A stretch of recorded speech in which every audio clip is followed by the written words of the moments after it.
Hello, hello, hello. I have started stream early as I said I would because wow, oh, wow, oh, wow. Yesterday in the afternoon, the testimony of Christina Atwood. I mean, come on. I was stunned. So much came in. So much came in. When we heard from Nancy Jo Hancock, she did drop a little one liner about Charles telling her that he thought Lori was having an affair. And then in the afternoon, Christina Atwood, who is an acquaintance, I thought it was a friend of Lori's. I guess they were friendly when they were church, but visiting and stuff, but not like buddy buddy. But she seems to be part of the original circle of casters for prayer circles for those that are possessed with darkness. She only attended a few meetings, but Lori's outrageous beliefs against her prior LDS faith came into light. Also, bizarre behavior of both Alex Cox and Lori Vallow Daybell, statements being made. I had never heard before that Chris Christina stated something that I had never heard before, that Lori confessed out to the group that she was taking JJ's medication and crushing it up and putting it in drinks for Charles in what appeared to be an attempt to kill him. Because in the same meeting, her brother Alex Cox, per Christina Atwood's testimony, joked about wanting to kill Charles, wishing he could. Um, Katie, that's very good. I did notice some hesitation there, her memory. And to be honest, I thought about that for quite a while. And let me know how you guys feel, but I feel that's because of her faith. She was unwilling to go against anything in regards to her faith. And she was going to have to admit that she was attending these circles with Lori and that they were really on the fringe of what was acceptable. Um, Lori's beliefs have been discussed by the wards in the area and those that lead those wards as being unconventional and outside the realms of their faith, as well as Chad Daybell. And so I think it's a touchy subject for her. I think she was reserved out of amount of caution as to not relive a situation to where she could have been excommunicated also. Yes, exactly. I believe she wanted to protect her church standing. That's an excellent way to put it. That's what I'm kind of thinking. Also, her memory wasn't that great. She did have to be prompted. She only had a couple of meetings with her, with Lori, and they were unsettling meetings. They were not very pleasant. So I can understand. I can understand why she came off the way she did, you know. Just saying enough, probably was advised by an attorney or someone else to only answer a question the best that she could, and only that question, not to extrapolate or add any additional information, keeping it simple, best way to testify. She was a bit rigid, I'll admit, but boy, did she drop the bombs. Yeah, I was shocked. I was shocked. Okay, so, you know, and on that, well, I have some more to share with you because if you think that was shocking, Katie, I don't know if you've seen this, but I have an interview here that was posted. I had heard this before, but this is a nice, clean recording of it. It's an interview with Alex Cox's first wife, Debbie, uh, that Daniel Coons, the detective from the other day, yesterday, the day before rather, that Lori had issue with not being able to cross-examine adequately. And let me tell you what she did about that too. I'll get to that in a moment. But I'm going to drop this link for everybody. This is an interview of Debbie, the ex-wife of Alex Cox, the first one, discussing with Daniel Coons after the death of Charles Vallow in regards to inappropriate, how the relationship with Alex's sister Lori interfered with their marriage, how it was inappropriate, some of the crazy stuff they did, and what really came to light in there was the relationship with Joseph Ryan, Colby Ryan's father, Lori Vallow's previous husband before Charles Vallow, who also died, but died of a heart attack. Now, the reason that I started looking was because I always said, there's so much death around Lori Vallow. Like, when did all this happen? It seems like people conveniently die when she wants to move on. Maybe it's because I like true crime and I watch a lot of I delve into serial killers and the psychological aspects of things, and it could just be me. But I started to wonder about that. And when Christina Atwood actually talked about Lori crushing up meds, I started to think, is that another way of eliminating people in her life? Her own brother died of a blood clot heart thing, I'm wondering, because he had so much information and now she was so into Chad Daybell, and perhaps this inappropriate, too close relationship with Alex, and Alex doing all the dirty work, perhaps Chad started to feel it was risky having him around, keeping him happy. He married Zuluma, and her testimony said that he was starting to feel regrets, morose. He felt threatened by Lori and Chad. Now, that was his wife at the time statement, but all of these things I remember, and it just started to, I know I'm speculating here, but that's how I spent my night. Okay. Only the video I just dropped, Teresa, and welcome. And hey, Couch, how are you? Hello, Puff Bunnies. Good to see you. Welcome to Twitch. Thank you for joining us over there. Oh, excuse me. My throat's starting already. Okay. What did we miss? We missed something yesterday that I just found out about at the end of the day. When Lori entered court after her well rest, okay, she complained to the judge in regards to interviewing Daniel Coons, okay, and this is what the reporter quoted.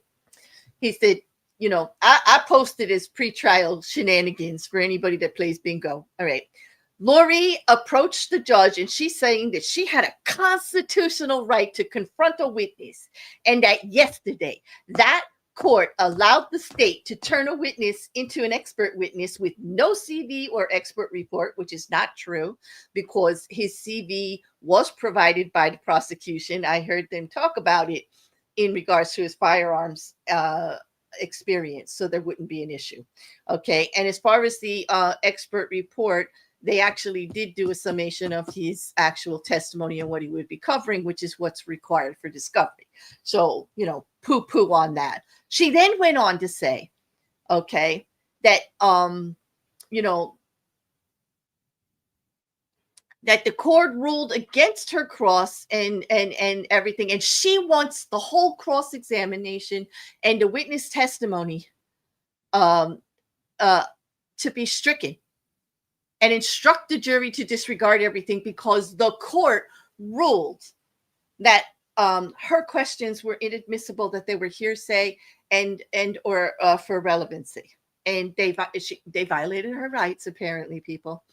And Judge Beressky just very calmly said that my ruling and overruling stand, and that's that. And he also posted to supplement the record accordingly. He is not striking the testimony of Daniel Coons from what I can see. Okay.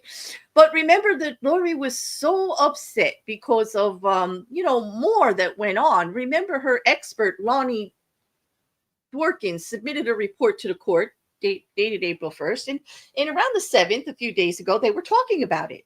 And Lori seemed to believe that Lonnie Dworkin's report indicated that, well, it was proof positive that the prosecution was guilty of discovery violations, Brady violations, and prosecutorial misconduct. And now she files a motion to dismiss. I kid you not, April 7th, she filed it in full with the copy of Dworkin's report. And we heard Judge Beressky just briefly addressed it to Lori in court, saying, my interpretation of Lonnie Dworkin's report is not the same as yours. It does not say what you're saying it says. Now, he even took it a step further. He has gone ahead and denied her motion to dismiss, okay, just outright. And in it says, attached in support of this motion is an affidavit from the defendant's computer forensic expert. And the affidavit does not allege that the state failed to disclose exculpatory evidence. Rather, the affidavit states that since 2019 and 2020, when the state conducted Celebrite extractions of various electronic devices, there have been numerous updates, including enhancements and feature improvements and error corrections. The affidavit goes on to state that in order for the expert to conduct a proper forensic analysis, the expert is requesting access to original Celebrite universal forensic extraction device extractions in the universal forensic data format, as well as access to the corresponding native extractions for other devices. Now, that was discussed in court, and unfortunately, they don't have it. Now, the expert that might have done the download, maybe they saved it from 5 years ago, but the expert did the extraction, and then they provided it in readable format for the prosecution. So the actual extraction, because it comes out as the prosecution, and the judge clearly understood from dealing with other experts, comes out in a format that no one else can actually read. It has to be reformatted using Celebrite software into reports. That was discussed. Okay. He goes on to say the expert's affidavit in no way alleges the state failed to disclose exculpatory evidence, but simply states the expert needs access to the original extractions in order to further analyze the information previously disclosed by the state. The motion fails woefully short in establishing a discovery violation or prosecutorial misconduct. It is ordered denying the defendant's motion to dismiss for failure to disclose exculpatory evidence and prosecutorial misconduct. To the extent that this may be a request for additional discovery, the defense team is directed to request access to the listed device and or access to the original extractions from the state, and should a dispute arise regarding the timely access to the information, then seek further court intervention. But he just slammed her back. He said, nope. You know, she's got a bad habit of saying things that aren't true in her filings, you know? But yeah, that was kind of bizarre. But yeah, very, very information. Okay, this is an announcement from our bingo master. Since we haven't started yet, I'm going to quickly update the bingo cards. Your cards are going to change momentarily. Okay, so everybody's aware. Everybody's aware. All right, but wasn't that like, you know, I knew he was going to deny it. I didn't know she actually filed a formal motion to dismiss. What's that, her fourth one? You know, because everybody's got it wrong except for her. You know, but there you go.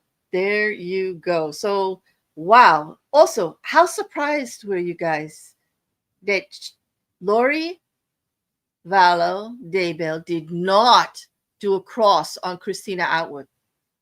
Her perfect chance to talk about her beliefs, to challenge facts in regards to those meetings. We just heard about her threatening the life of Charles out in public in front of how many witnesses? And Alex Cox also, just weeks before he died. And Christina Atwood actually said, I met with Lori the next day and told her how upsetting it was and informed her, yes, indeed, if anything happened to Charles, she would go to the police. I can't believe she didn't cross. I'm wondering if she's not going to cross any of the personal witnesses now. I mean, it didn't go very well with Mary Jo Hancock. I mean, Nancy, sorry, not Mary. Nancy Hancock. Because, like, Nancy told that. All right. They're coming in. Hold on.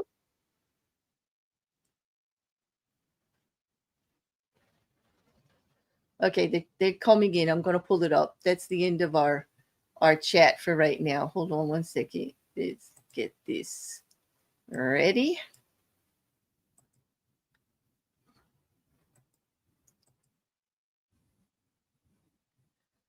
Okay.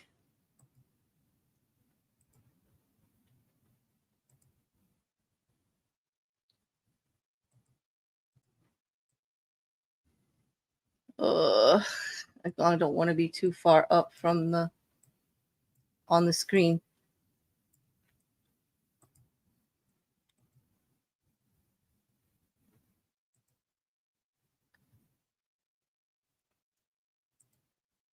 Okay.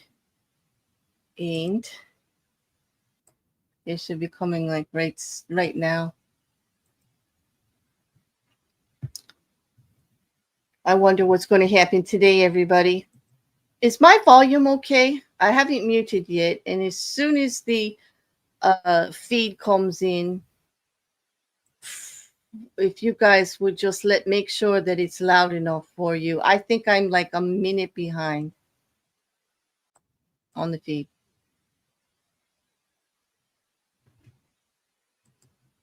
Here we go. Thank you, Puff Bunnies. That's an adorable name. It makes me smile.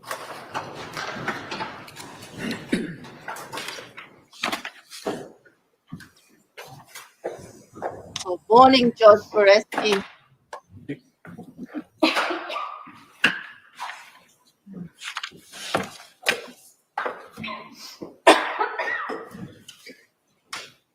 Thank you all for joining me today.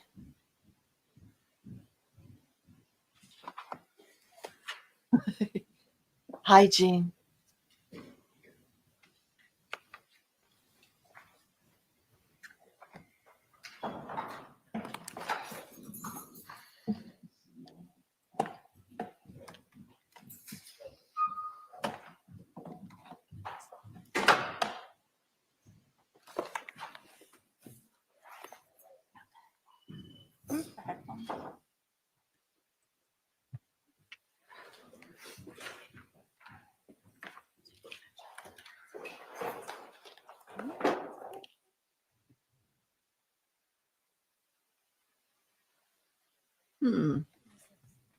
I wonder what's going on.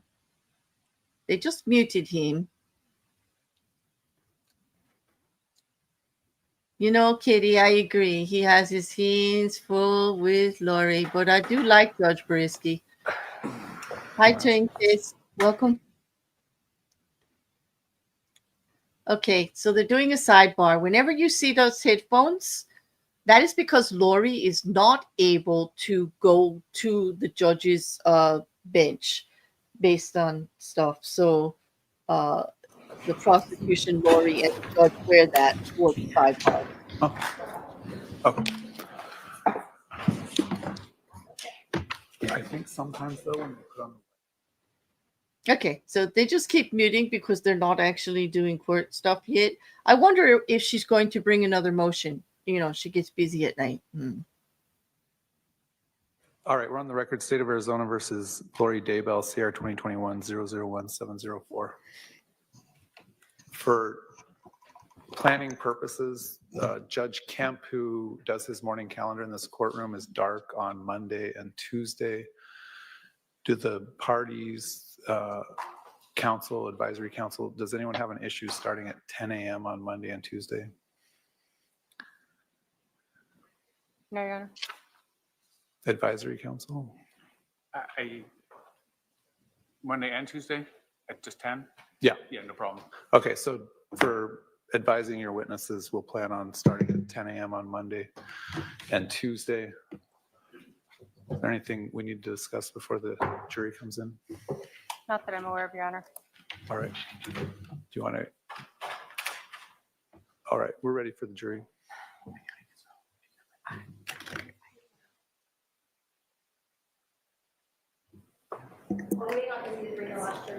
Okay. All right. While we're waiting for those jurors, can I have everyone come up to the bench? And I just want to discuss off the record potential scheduling for the second trial. Okay. Now that's odd. I wonder if they're letting Laurie go up to the bench, like he didn't have to put the headphones on. Maybe there's enough security there. Well, hello, Tony. Good to see you. And Rocket Couch says he's done messing with the bingo cards if anybody wants to start a new one. Thanks for the otter and the coffee, Tony. Like, it's trial days. I could use both. Lots and lots of both. Well, so Monday and Tuesday, we're going to start a little bit early. A half hour early. So that's nice. That's nice. Also, there's no Reed trial for Friday or Monday. That I know, but I don't know if that's going to start on Tuesday. But I think I let you guys know that I at least want to do the Reed opening statements live for you guys. And we're going to be bouncing back and forth between two trials, live and recorded. You know, today there's a little bit of change. You know, now that he's muted, I can tell you that when lunch comes on, this live is going to end, and it's going to direct you to the afternoon live where you can sit in the chat and wait there if you like. And then after lunch, I'm going to go live and start on a separate live there, because my first and second day videos for this trial, which are full length, are not able to be put in the algorithm. YouTube's ignoring them. And it's really weird because, like, you can look at the next day where I did a half and it's got all of these views on it. But you look at the days before, it's got nothing. And that's not to say that, like, of course, I absolutely am going to keep doing this because I love talking with you guys here in the chat, you know. But I did want to kind of get it out there, because I do true crime, into the algorithm with everybody else. Well, they're just not letting it, you know. You have to have a ton of subscribers to get it there. Is it submitted at different times? You mean to get into the algorithm? No, I mean, once I go live, it's kind of weird because, like, my true crime from last night, which was only an hour and a half, sat waiting for it to be uploaded by YouTube for the whole day. It didn't get uploaded till late this morning. And yet the live I did on Lori Vallow, which was like 6 hours long the day before, went from live to uploaded immediately. And so it would have been at 8 o'clock at night, both days. Would have been like 8:30 at night. Yeah, so, like, it's weird. If you've got any suggestions, Puff Bunnies or anybody else, let me know. Welcome, Jasper. And by the way, Jasper, I did post a members only link on my community tab for the Discord. It's a members only message, so only members and mods can see it. Right there is the link for those that got memberships yesterday and the day before, who want to get into the library to see all the true crime goodies that are in there. In the craziness. We're back.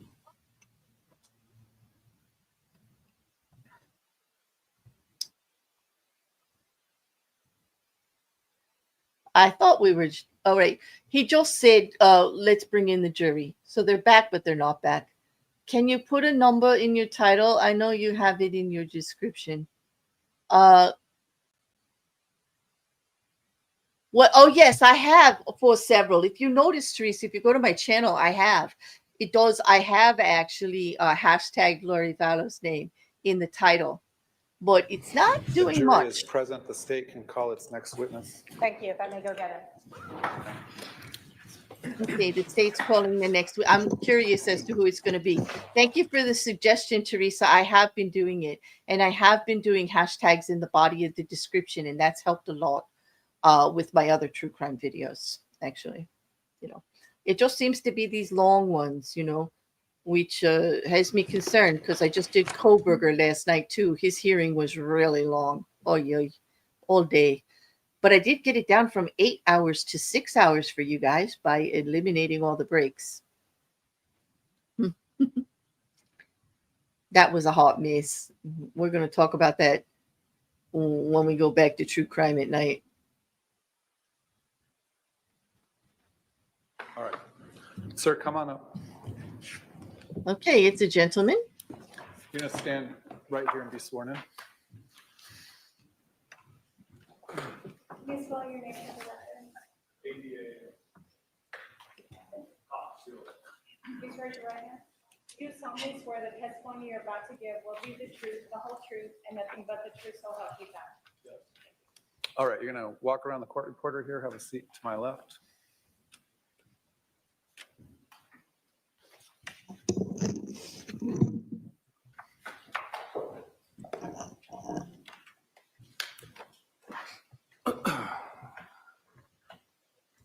Sir, would you please introduce yourself to the jury? My name is Adam Cox. How old are you, Adam? I just turned 56. And what do you currently do for a living or for life? I'm a pro pickleball player and instructor. Where are you living now? Just what state? I live in Arizona. Back in July of 2019, where were you living? Wichita, Kansas. Okay. Prior to your pickleball career, did you have a different career? I did. What was that? I was a radio morning show host. Okay. Is that why you were in Wichita? Yes. Did that make you travel a lot? Yes. So I want to talk to you about your family first, okay? Okay. Where did you grow up? I grew up in Southern California. Okay. Do you have any siblings? Yes. How many? 5 or And- 4 siblings. Can you tell us the names of the 5 siblings you had growing up? Stacy, Alex, Lori, and Summer. For Alex, did people refer to him as Al sometimes? Yes. And for Summer, did people call her Sum? Yes. Were your sisters Lori and Summer close? Yes. I want to ask you about another family member. Back in 2019, Melanie Boudreau. How is she related to your family? Melanie is my oldest sister, Stacy's daughter. So she's my niece. And was your sister Lori close with Melanie? Yes. Do you see your sister Lori in the courtroom today? Yes. Can you point her out and tell us what she's wearing? She's sitting there wearing black blazer. And may the record reflect the witnesses identified the defendant.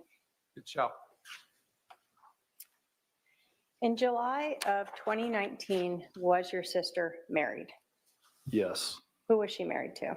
Charles Vallow. And so in July of 2019, was your sister known as Lori Vallow? Yes.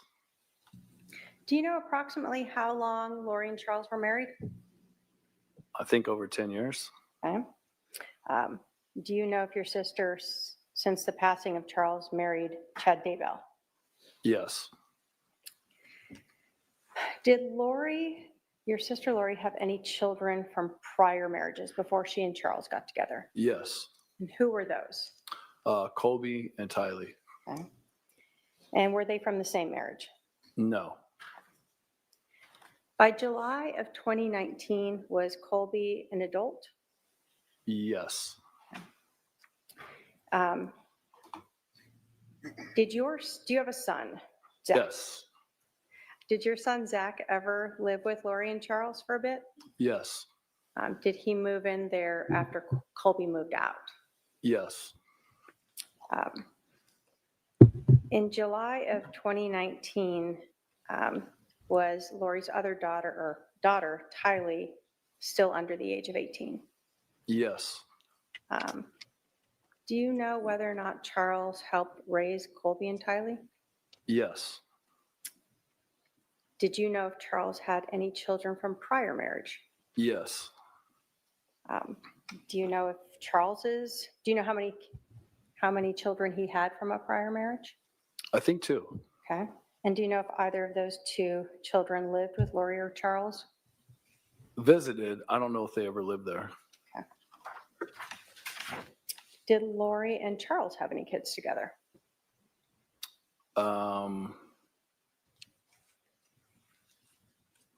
JJ? Was JJ adopted? Okay. So did they adopt him together? Yes. Okay.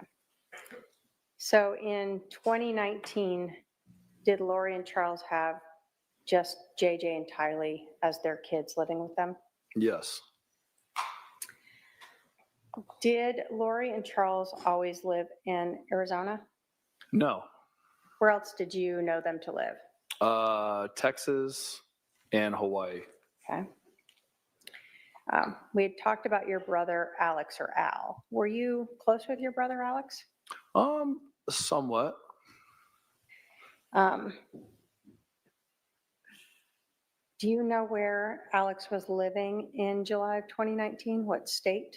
Arizona. And can you describe your brother Alex's relationship with your sister Lori? Were they close? I mean, I don't know if close is the word I would use growing up, but Describe just for us. normal brother-sister relationship, I guess. As they became adults, did they Oh, what is that? Okay. I don't know what's going on here.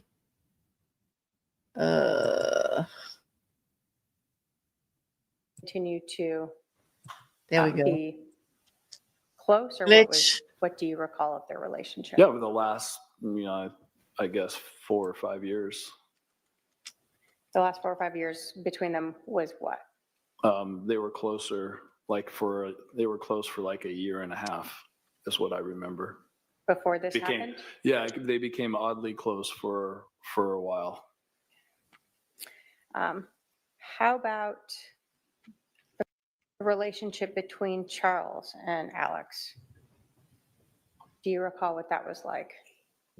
Just a normal brother-in-law relationship, I guess. Did you ever know them to do things just the 2 of them? No, I don't have any knowledge of that. Did your family sort of do a lot of big family events where everyone might be together? Yes. Yeah. Birthday meals, holidays? Yes. Adam, did you grow up a member of the Church of Jesus Christ of Latter-day Saints? Yes. And are you still a member of that? Yes. At some point, was your brother Alex excommunicated? Yes. Do you recall when that was? I think he was excommunicated twice. So I'm not sure the dates or when that happened, but when he was an adult. In 2019, was he still excommunicated to your knowledge? Yes. What does that mean to be excommunicated? It means that you do certain things to where the church, it takes away your membership from the church. Are you able to go to temple if you're excommunicated? No.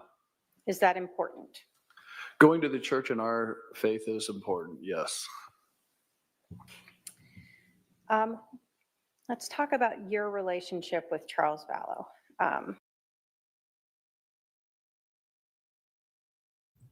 Okay, that's the feed. I'm going to look for another feed. Did you and Charles ever text? What is going on with that buffering? Are you guys getting a lot of buffering? Yes, Did you and Charles ever talk on the phone? yes. Um, When Lori and Charles were married, were you aware that Charles would pay for things for the family, like cell phones? Yeah, I heard that there's people in our family that they're on his business cell plan. Or car insurance? Don't know about car insurance, but You knew about the cell phones. yeah. Did you know what Charles did for a living? Yes. What was it? He sold insurance. Okay. Did you know what kind of insurance? No, he explained it one time, but he was doing something with school teachers or helping them with their situation. Okay. Did you know whether or not Charles traveled a lot for work?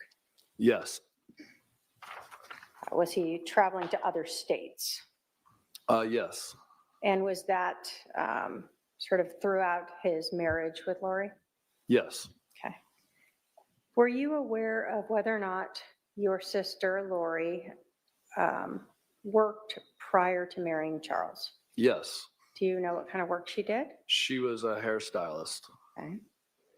After she married Charles, did she continue to work outside the home? At a hair salon? Yeah. No, not that I know of. Was it your understanding Charles worked so she could take care of the children? Yeah, for the most part, yeah. So you were unaware of her doing any sort of outside work like she had done prior to being married to him? Yeah, I don't know any of that. At some point, did you learn or become aware of the fact that Lori and Charles were having some marital problems? Yes. Just yes or no, did you ever talk to Charles about why he and Lori were having marital problems? Yes.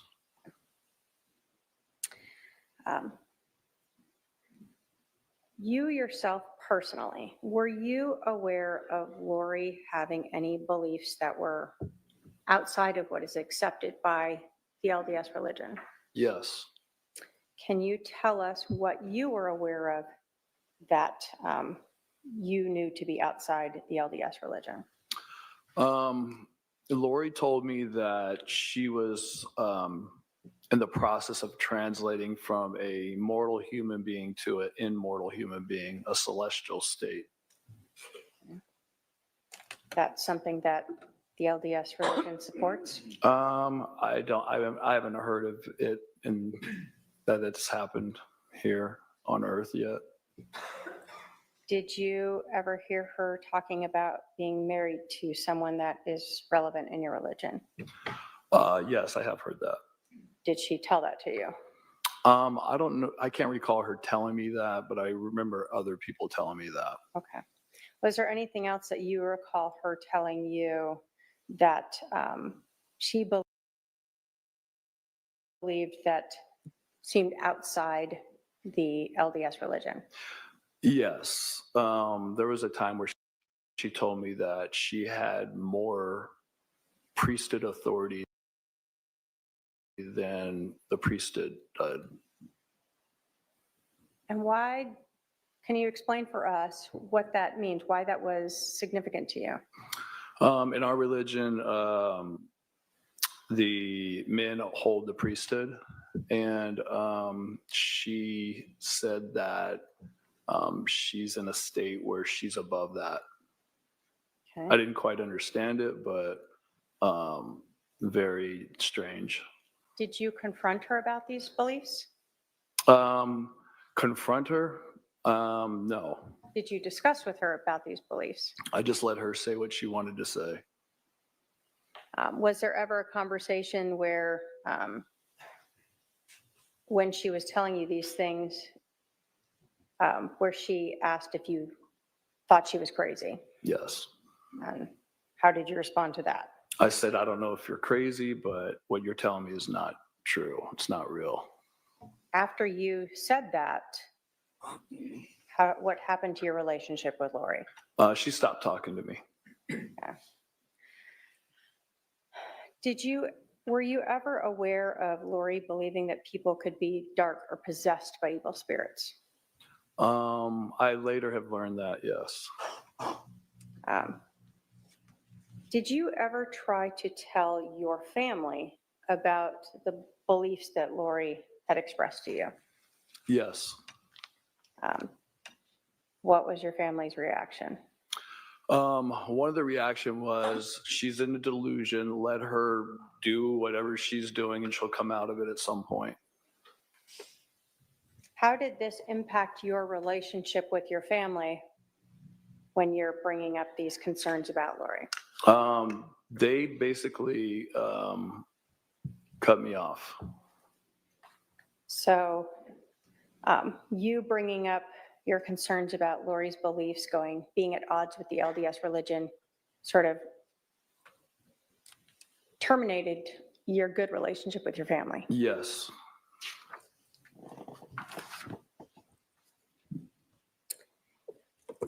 At the end of June of 2019, do you recall Charles sending you some emails that were purportedly written by him asking Chad Daybell to come out to Arizona and write a book for him? Yes. And did you, without going into it, did you review that email? Yes. Did you know Charles, what he had done in his life prior to selling insurance? Yeah, I know that he played minor league baseball. And in this email was the person pretending to be Charles asking about writing a book about his career? Yes. Was that something you knew Charles was not interested in? No, he's not, or wasn't. After you saw those emails that Charles had forwarded to you, where someone was reaching out to Chad, were they inviting Chad out to Arizona? Yes. After reading that and getting that forward and talking with Charles, did you believe that Lori was having an affair with Chad Daybell? Yes. Did you and Charles spend time talking about that? Yes. Was he kind of, I guess, in a tailspin? I'm not sure the best words to say from learning that. Yeah, he seemed a little desperate. Did Charles have some idea on how he thought he might be able to get Lori back into the LDS faith? Yes. What did you understand that to be? Charles just thought that Lori was going overboard and that she was going to the temple like 5 times a week, and that's not normal in our religion, and that she was going a little off the wall. So he figured that if she got her temple recommend taken away from her, that she would come back to normal, who she was before she started in all this things that she was believing. Now, you told us that you had heard yourself some ideas by Lori that were outside the LDS religion. Did Charles also tell you about other things that she had told him? Yes. Okay. And so did you talk with Charles about something that we'll term an intervention? Yes. What did you mean by an intervention? Intervention means Charles he's kind of desperate because nobody in our family would talk to him. I'm sure that, Lori had told people in our family not to talk to him. So he thought that, having an intervention would be getting in front of her, recording her, giving it to the stake president, or having the stake president hear what she was talking about and hear the crazy things that she was saying. So the intervention was part of the way to try to get her to come back to the mainstream LDS beliefs. Yes. Did Charles ask you to help him with this intervention? Yes, he did. Did you guys have a specific plan, like on X date at X time, we're going to do this? No. Had you talked to Charles about potentially going to Lori's and recording her on your phone? Yes. Did you talk to Charles and text him about another idea of having a family dinner and again, recording her so that you could play that for the stake president? Yes. We're using a term there, stake president. Who is that? What is that in your religion? Well, in our religion, we have our churches organized to where we have wards, and then a bigger, like 4 or 5 wards are in a stake, and then there's a president of the stake, and so it's somebody who's in charge of everybody in the stake. Okay. So someone that's pretty high up in the church. Yes. Yeah. And so the idea was to bring any of these recordings to show she's saying these things to his attention. Yes. Okay.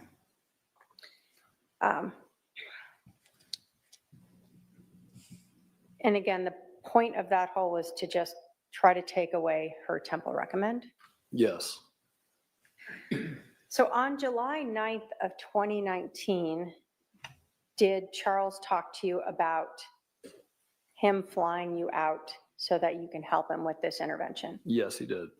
And did he offer to purchase your flight Yes. to bring you to Arizona? Yes. At that time, did your parents live here in Arizona? Yes, they did. At that time, was Lori here in Arizona? Yes, she was. And you told us your brother Alex was living here as well at that time? Yes. Was your sister Summer also living here at that time? Yes. And after Charles purchased your tickets, did you reach out to anyone in your family to ask if you could stay with them? Yes. Who did you reach out to? Alex, my brother. And did he offer to let you stay with him? Yes, he did. Were you supposed to fly in on the next day, July 10th? Yes. So your understanding was when you flew in on the 10th, you'd reach out to Alex and you'd spend the night there. Yes. Did you end up staying with him? No, I did not. So when you landed in Phoenix on July 10th of 2019, do you recall what time of the day it was approximately? Sometime around lunch. Okay. And did you reach out to Alex? Yes, I texted him as soon as I landed. Did you get a text response back? No, I did not. Was that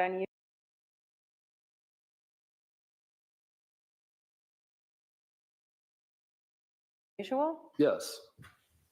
So he's expecting you, right? Yes. Did you try calling him? Yes, I did. Did he answer your phone? No, he did not. Again, was that unusual to you? Yes. Did you think anything was odd at that time? Yeah, at first I was like, he can't be that busy. He knows I'm coming. Did Alex ever respond to you on the 10th? No. So he ghosted you. Yes. What did you think when you didn't hear back from Alex? I just thought it was very strange and bizarre.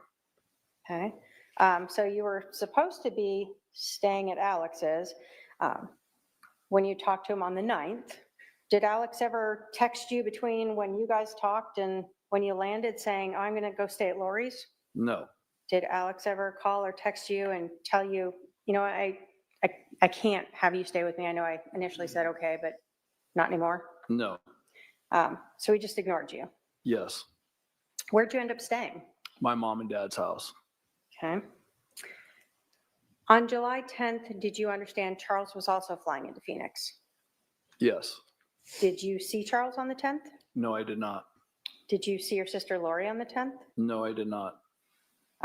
So you told us you stayed with your parents. What did you do on the 10th? They picked me up and we went to lunch. And then we just, I think, hung out at the house. You said your son Zach lived here at the time? Yes. Who was he living with at that time? I think he was living with my mom and dad. Okay. So although you didn't talk with Charles on the 10th, did you have an understanding of what he was going to do the morning of the 11th? Yes. What was that? He was going to go pick up JJ, his son. It was his turn to, I guess, have him for a few days or whatever. Were Charles and JJ really close? Yes. So the morning of July 11th, you were not expecting to get together with Charles at 7 in the morning, right? No. Did you get a text message from Charles? Yes, I did. And did you learn where Alex was? Yes, I did. Where did you learn Alex was? Alex was at Lori's house.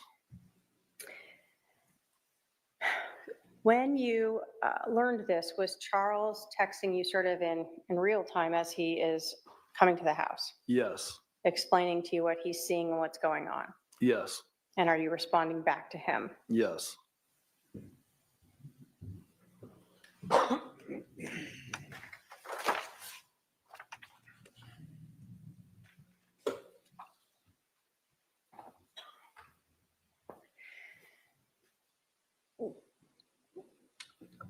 So you're at your mom and dad's house when you start getting these text messages from Charles? Yes.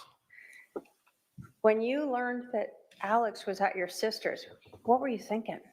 I just thought something weird is happening because he never answered my text the whole day I was there, never returned a call. And then all of a sudden he said he's at Lori's house. And I didn't even know what to think at that point. I thought something was off. So immediately you knew something was off. Yeah. From the prior day where Alex ghosted you to now he's at your sister's that morning when Charles was going over to pick up JJ. Yes.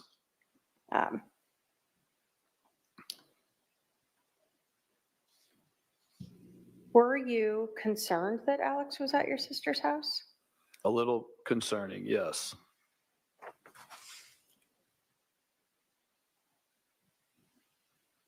Have you seen text messages that you and your brother-in-law Charles had sort of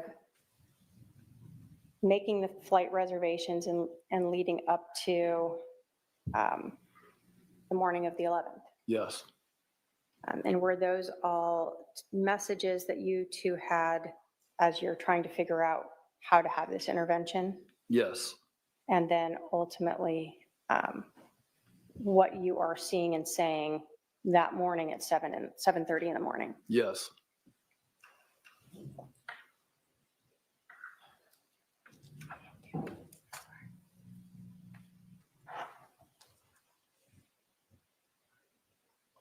And I've shown defendant exhibit 210, if I can have a paralegal approach with that. Go ahead.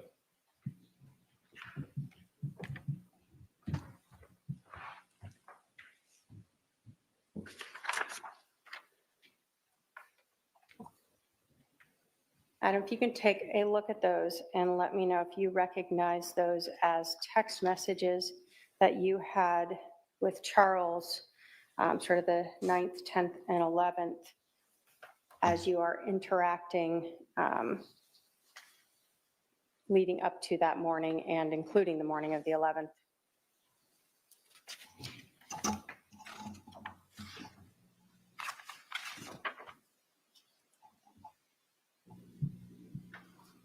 Yes.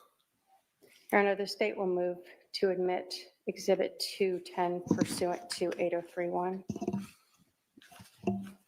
as present sense impressions. Yes, Your Honor, we object in lieu of that is a report and not the full extraction. All right, well, may I see that particular objection wouldn't prohibit admission, it would go toward weight, but give me a second here.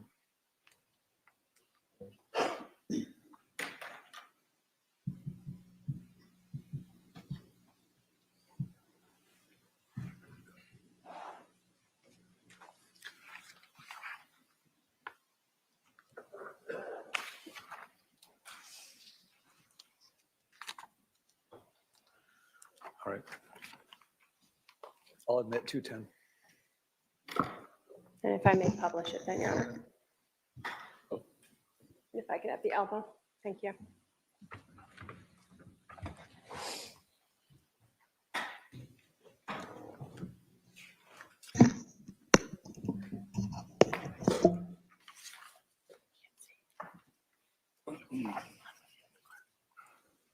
Adam, I'm going to start sort of going back to, in Exhibit 210, the conversations that you and Charles were having as you're trying to come up with a way to have this intervention, all right? So you learned that Charles was reaching out. Well, let me ask you this. You had learned from Charles about this fictitious email, correct? Yes. Did you learn that Charles had reached out to Lori about it? One more time? Did you learn that Charles had reached out to Lori about this email? Yes. Did you learn that he had reached out to Chad Daybell's wife about it? I think I remember that. Was he, these are text messages. Were you also receiving emails from Charles? Yes.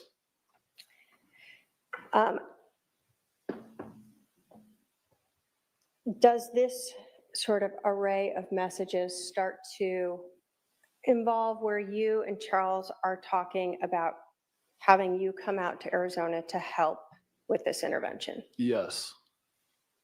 And so do we see on the 9th, you letting him know that you could fly out tomorrow and come home Saturday or Sunday? Yes. Do we see as you continued on, he tells you that he could fly you in on Southwest, and he's telling you he's just right now landing in LA, right? Yes. And you knew he traveled a lot for work. Yes.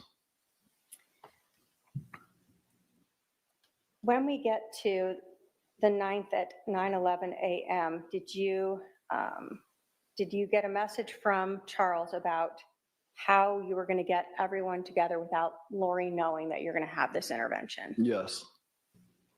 And is that one of the ideas where you indicated that I'll go see Lori at her house and have a talk with her and keep your phone on record? Yes. So that was sort of one idea of a potential way to show the stake president that she was having these ideas outside the LDS faith? Yes. Does Charles kind of tell you he's not sure that that's really going to work? Yeah. He says, I think she'll leave, but it's worth a try. Yeah. Did you then suggest also have a family dinner with everyone? And then say, always leave my phone on to record what I say and what everyone else says? Yes. And then you go on to say that's to have proof for Holmes. Who's Holmes? President Holmes. He was our stake president, or their stake president. You were in Wichita, but he was the stake president here. I lived here before, and he was in my ward, so I know him. So when you're talking about the stake president, Holmes is who it actually is? Yes. Okay.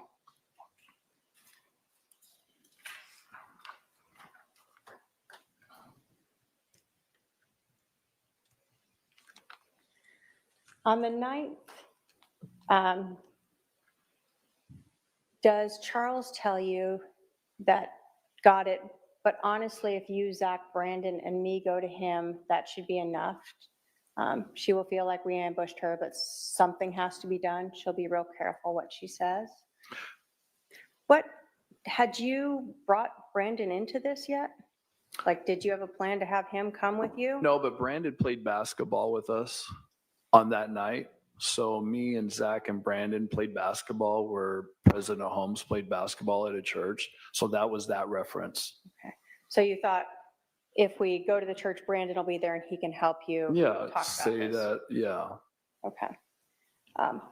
But Brandon's not part of this conversation right here, right? No. Then does it kind of go back to Charles asking for your information so he can make your flight reservations? Yes. Okay.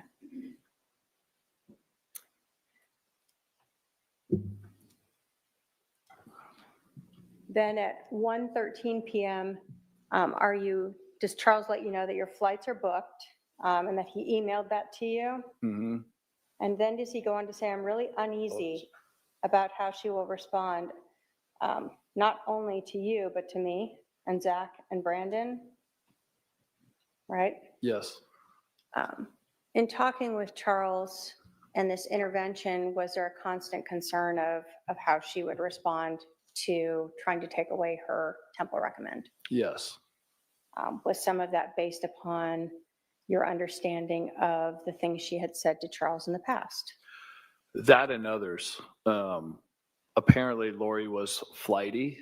When Charles tried to serve her divorce papers, she disappeared and nobody knew where she was. So in Charles's mind, that she could be flighty and just take off again, where nobody would know where she is. So there was some definite reference to that as well. Okay. Then it goes on to say, I'll pick up JJ and take him to school. So you knew what he was doing that next morning, right? Yes. And you said she'll be there, right? Yes. Friday the same. So you knew his idea was he was going to be with his son in the mornings, Thursday and Friday. Yes. And then you said she'll be highly suspicious about recording. If you can bring a second device and put your phone on the counter or turn it off, it might help. Is that sort of the same idea that he was unsure that she would trust you showing up there and trying to ask her about those things? Yes, this was all just it seemed like Charles was just desperate, and he wanted to do anything he could this last ditch effort to try to shake Lori loose of whatever she was under, some spell that he said. So, that's basically what happened. And then does he go on again to talk about that he really thinks the only thing that's going to break her out of this is going to Holmes? Yeah. Yes. And that she's hurting too many families and that he's upset his is gone. Yes. Does he say that he still loves her? Yes. And does he think that she's basically potentially gone forever? Yes. And then we see that he corrected slots to Lori, right? Yes. Typo? Yes. Lots of typos. On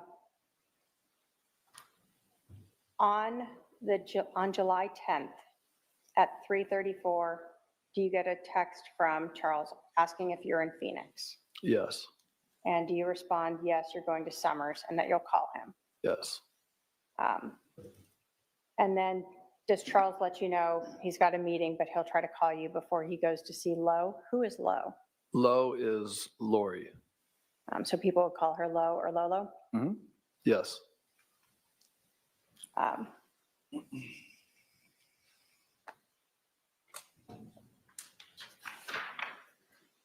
Do you remember if you talked to Charles on the 10th? On the 10th? What day was that? The day before. So when you flew in, did you ever talk to Charles? No, I don't remember talking to him then. So even though you guys had attempted to call, you don't recall if you ever spoke with him that evening or afternoon? Right.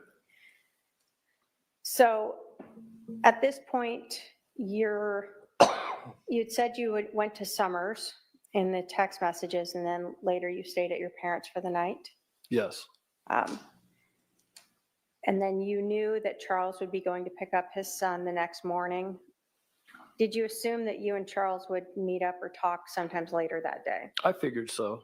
Okay, but you had no scheduled timeline for Nothing that? planned. Okay. So next in Exhibit 210, we see text messages from July 11th of 2019 at 7:35 a.m. where Charles texted you, Al is here.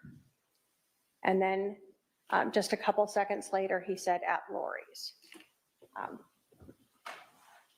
Was this shocking to you? Yes. And what did you respond back?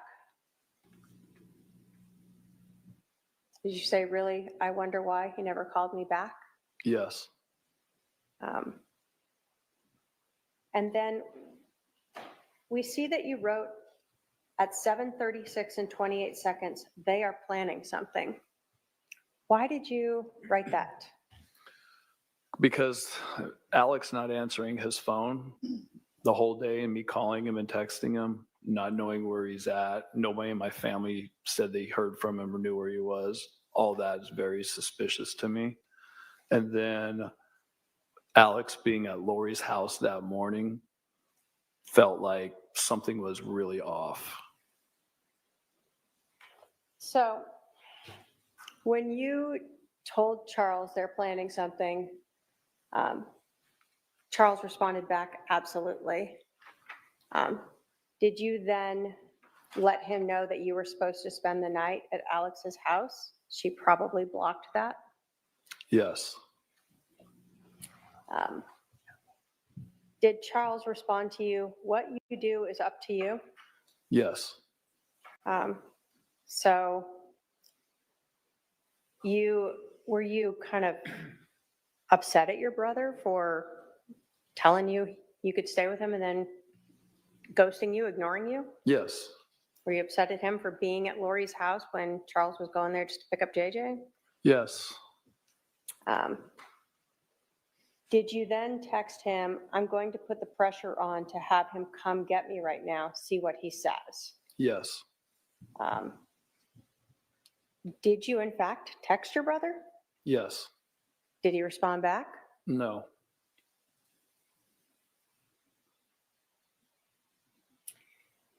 As we're going along here, we see that each of these are being read sort of in this short period of time, these couple minutes that Charles is here as he's driving in. After you texted him about putting the pressure, texted Charles about putting the pressure on to have him come get me right now, did you then say okay to Charles? Yes. And then we see again that at 7:49:34 a.m., you texted Charles, me and Zach are going to the stake center tonight at 8 to play basketball. Holmes is always there, either playing ball or interviewing people. I will try to catch him and have a conversation with my old friend. Yes. What was that about? That was just part of the plan that Charles initially came up with to somehow get in front of the stake president. So that night, he's the stake president. He interviews people for Temple Recommends and also plays basketball afterwards. So that was just a thought of maybe this could be something that we could do to help with that situation. Okay. Now, up until 7:37 and 7, you had been interacting with Charles, right? You would respond and you were getting some text messages back from him. Yes. We see after 7:37 where he texts you, what you do is up to you,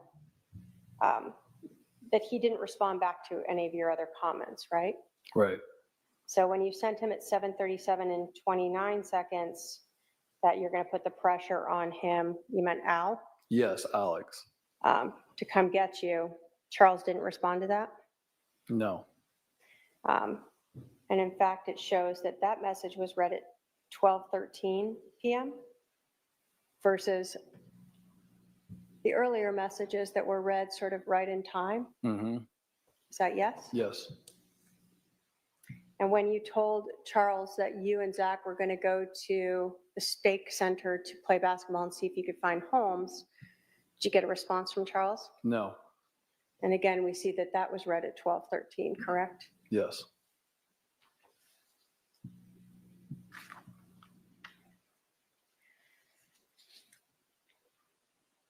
Did you go talk with Holmes that night? I went to go play basketball, but he wasn't there. Was it just you and Zach? Yes. During the day of July 11th, At any time, did you learn that Charles Vallow had been shot? No, So Lori did not call you and tell you that Charles had been shot? no, Alex didn't call you to tell you that he'd shot your brother-in-law? no, Anyone in your family talk to you about it? nope, How about the next day, Friday, July 11th? Did Lori tell you Charles had been shot? no, Alex contact you to tell you that he'd shot Charles? no, Anyone in your family talk to you about that? no. Did you decide to go visit a friend in Tucson on Saturday, the 13th now? Yes. What were you going down there for? Going to see my friend Eric. And did anyone come with you? Yes, Zach did, my son. Okay. When you went down there, did you talk with Eric about what's going on? Yeah, I just thought it was really fishy that I heard from Charles. And I didn't know if he took JJ and just was having one-on-one time with JJ. I didn't know if Lori and him were getting back together and Lori told him not to talk to me. Or my mind was spinning. Like I had no clue what was going on. Had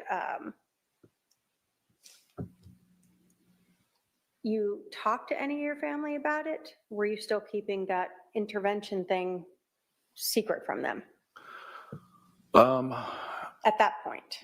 No, at that point, but I think nobody had heard from. I asked if anybody had heard from Alex, and nobody said that they heard from Alex in my family. But at that point, I was there spending time with my son Zach, also to help Charles with what he wanted to try to get an intervention with Lori. And also to see my friend Eric, because I live in Wichita. So I was trying to do 3 things at one time on my short visit. So on the 11th or 12th, though, were you still keeping that sort of secret that you and Charles had been wanting to do an intervention on Lori? Yes. You weren't telling your family, like, I don't know why we're not doing this. Charles asked me not to tell anybody. And was that actually sort of a message you guys had talked about of who in your family might prevent any type of intervention? Yes.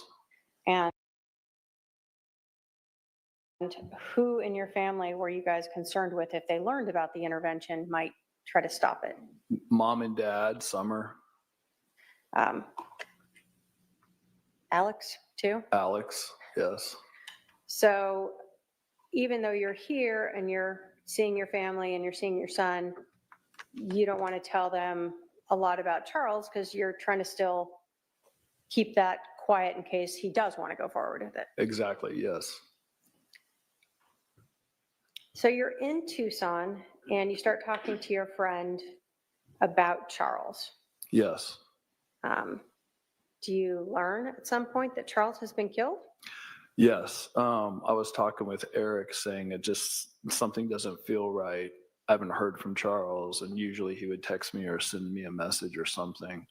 And then Eric asked me, he goes, well, what's his last name? And I said, Vallow. And he was on his computer and he just Googled Charles Vallow. And he said, it popped up that he's been killed by his brother-in-law. So you learn this. What is going through your mind now? Just everything, chaos. I had a knot in my stomach. Just probably one of the worst feelings I've ever felt in my life. Obviously, you had been concerned that something was being planned when you told Charles that on the morning of the 11th, right? But well, not that. Not that, but yeah, it felt like something was off. Why Alex would be at Lori's house that morning. Did you know your brother Alex to carry guns with him? Yes. Did he regularly go shooting with guns? Yes. Okay.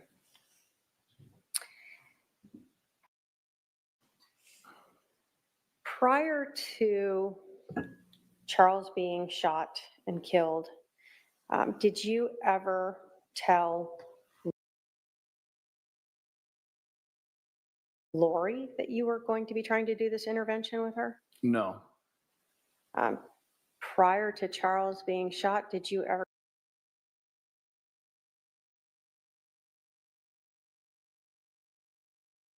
tell Alex, you know, hey, I'm going to stay with you, but we're trying to do an intervention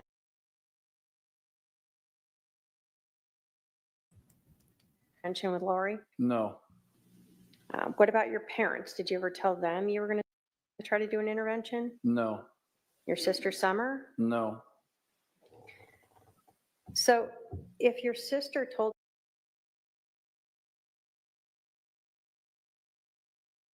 detectives a couple hours after Charles was shot that she was confronting Charles about you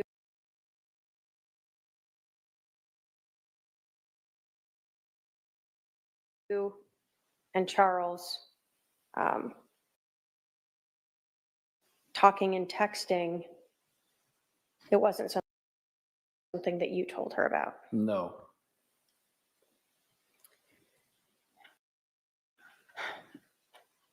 You told us that you are LDS.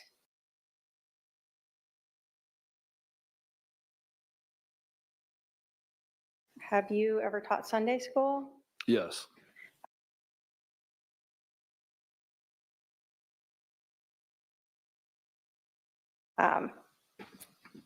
Can you tell us about the story of Nephi? Nephi? Mhm.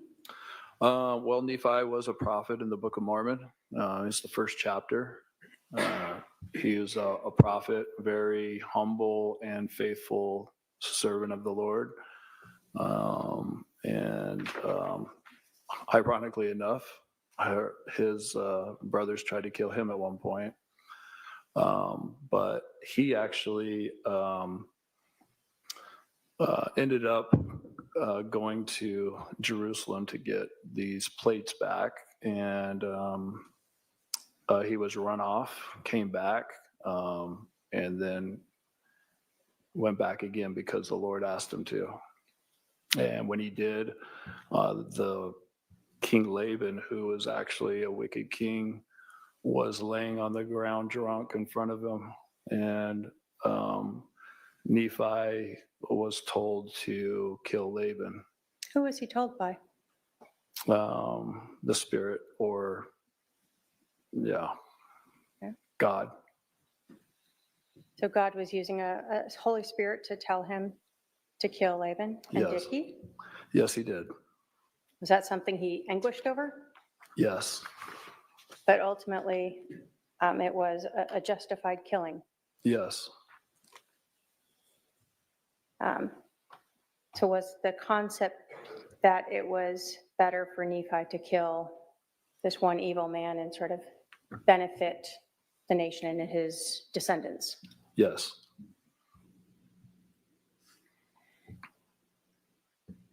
Were you aware that that your sister had told people that Charles was possessed by evil spirits?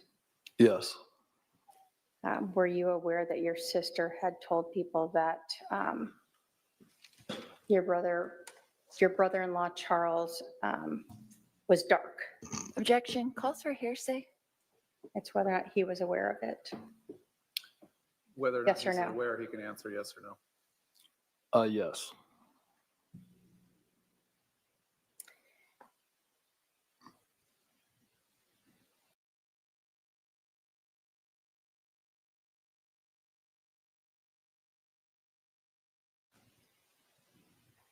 When you and Charles were talking about this intervention,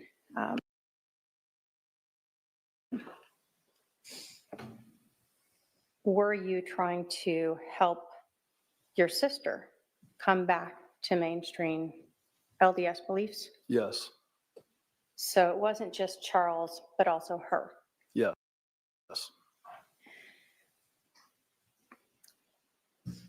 You told us that your friend had Googled and learned that Charles was killed.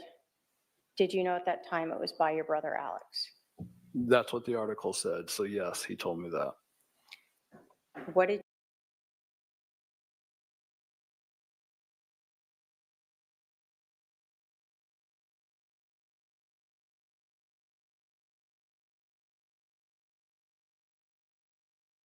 you do after you learned that?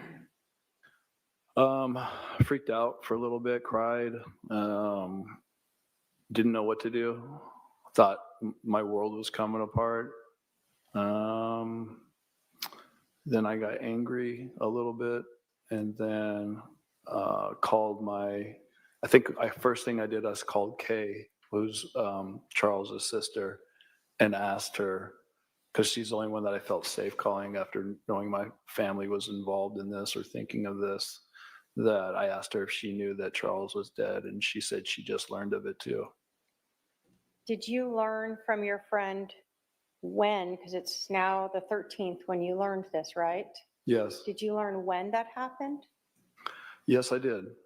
So you knew on that Saturday, the 13th, that Charles had been killed that morning Yes. of July 11th. Yes. Did you ever come back to Phoenix and confront anyone in your family about this or talk to them about it?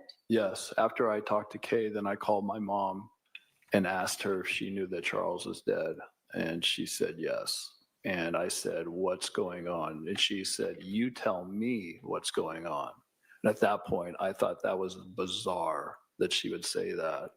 So I said, well, we need to sit down and talk. And she said, yes, we do. And so me and Zach got in the car and drove back to Phoenix. Did you go to your mom's house? Yes, I did. Did that conversation go well? No. Did this create a break in your relationship with your mom? Yes. Did you stick up for Charles? Yes. Did sticking up for Charles create issues between you and most of your family? Yes. Did you continue to stick up for Charles even with that happening? Yes. After you had that argument with your mom, what did you do? Me and Zach left her house and we were staying at Summer's house, my sister, who was away on vacation. And we were staying at her house and we went back to her house. We were watching her dog. You were supposed to leave the next morning, Sunday, to go back to Wichita. Did you return back home? Yes, we did. Did your son go with you this time? Yes, he did. After this whole incident happened, did you not talk with your family for a long time? Yes. Did it cause a lot of friction in your family? Yes. Have you started to try to talk with your family some? Yes. I have no other questions, Your Honor. Cross?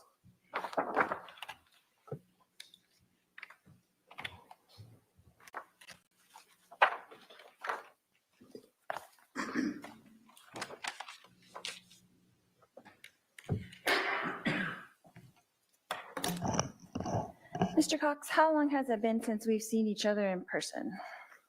Don't know. When was the last time you saw me? I don't recall.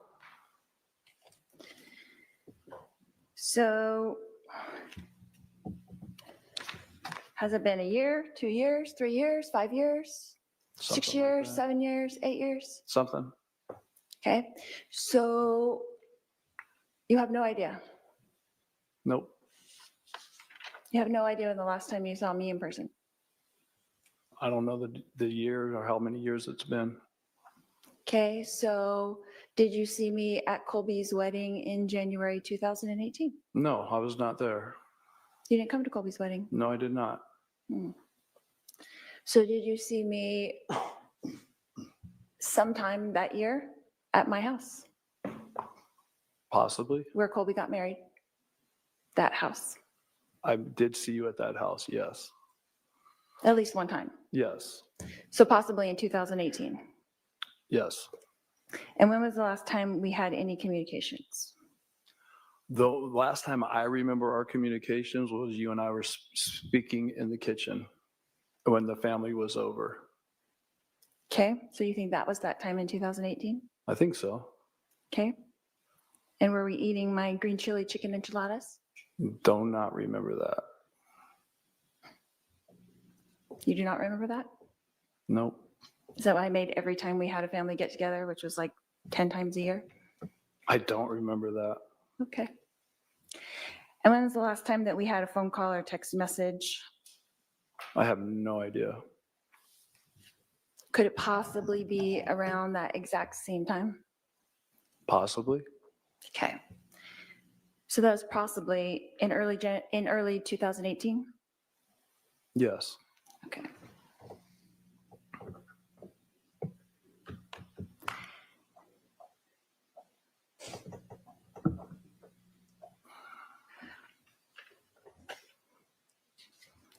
Who do you think initiated the final communication in our relationship? Who concluded it? Yeah.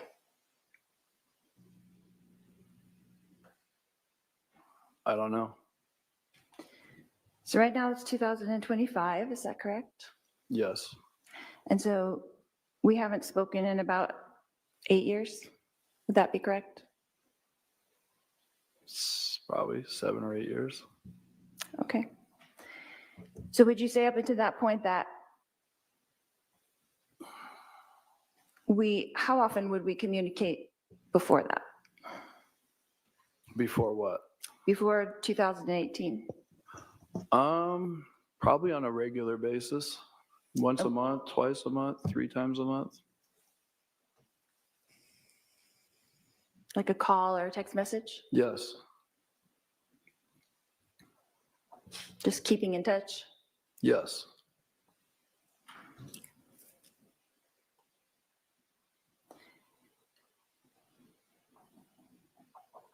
You know of us living in Hawaii and you were living in Kansas at the time? Yes. And in your career, you lived in lots of different places, is that correct? Yes. Austin, Yes. Dallas, Yes. New York, Yes. Wichita, Yes. Sacramento. Yes. Did I miss anything? Others. And I was in Texas, Yes. Arizona, Yes. Hawaii. Yes. So would you say that we were not physically close during the past 20 years? Yes, I would say that. So our communication would be solely family get-togethers, occasional text messages. Is that correct? And phone calls, yes. Okay.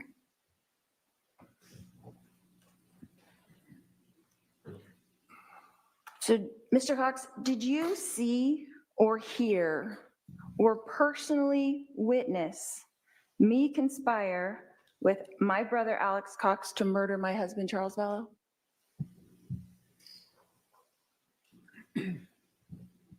Repeat that again? Okay. Did you see with your eyes or hear with your ears or personally witness me conspire with my brother Alex Cox to murder my husband Charles Vallow? No. Thank you. No more questions. Redirect?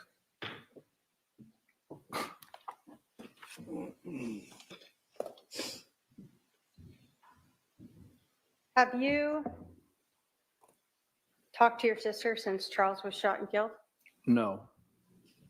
So since that happened, you cut off all communications with her? Yes.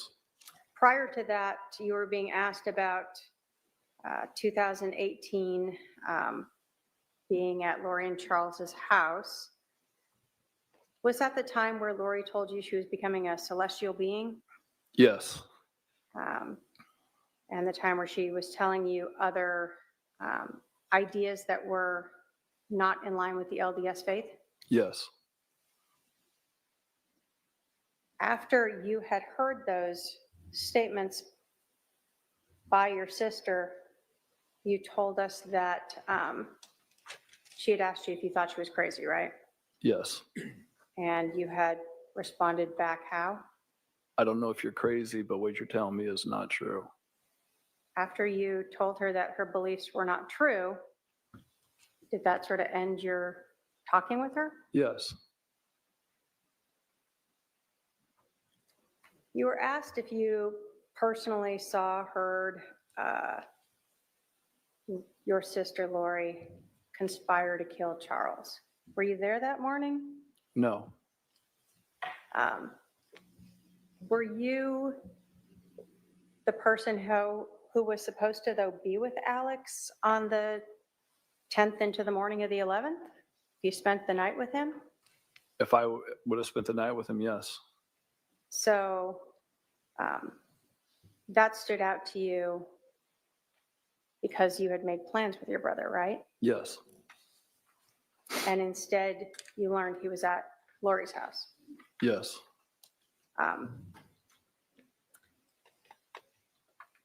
You told us that you thought it was odd that your brother would be over at your sister's house at 7:30 in the morning. Yes, And you were aware that your brother had guns. yes,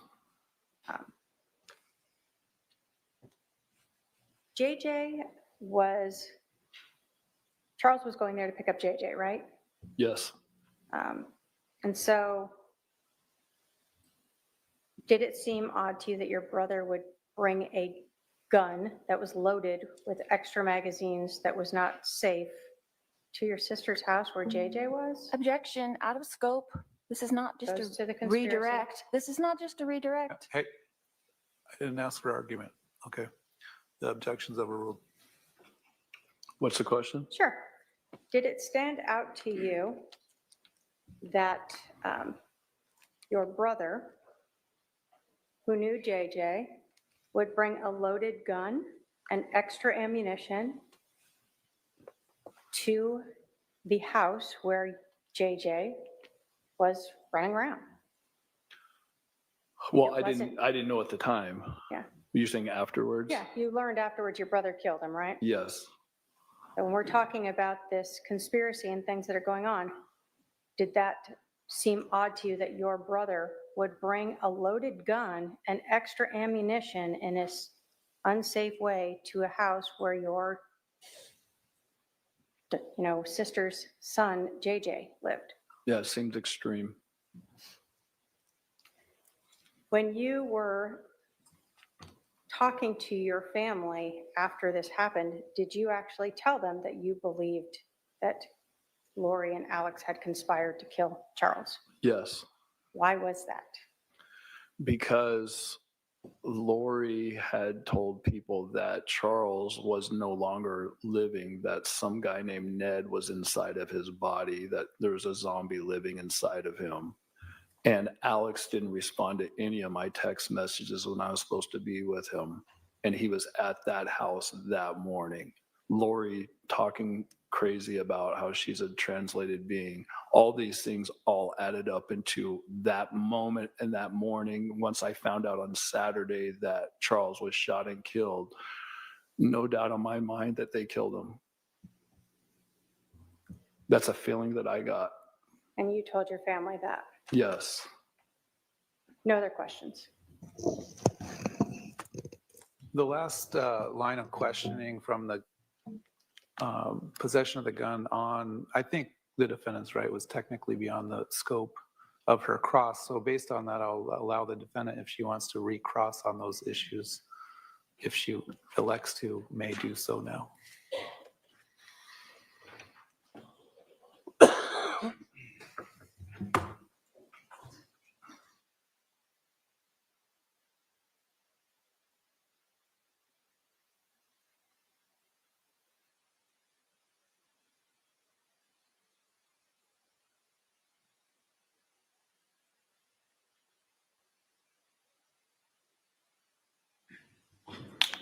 No questions, Your Honor. All right, are there any questions from any member of the jury?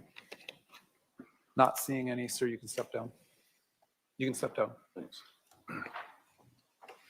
State can call its next witness. Thank you. If I may go get her. Go ahead.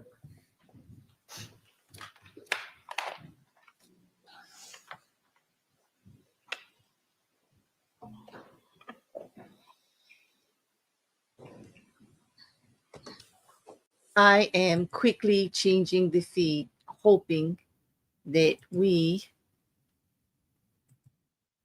can actually get a better feed up here. I'm going to try a different one.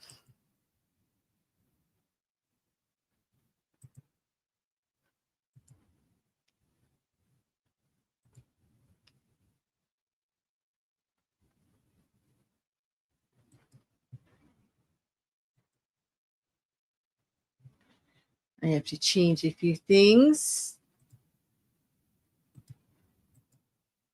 Going to okay. Nope, wrong feed.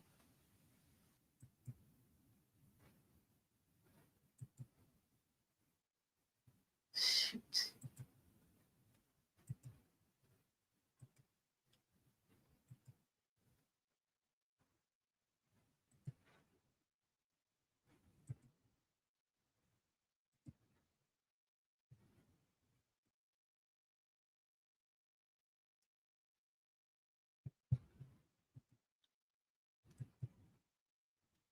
Okay.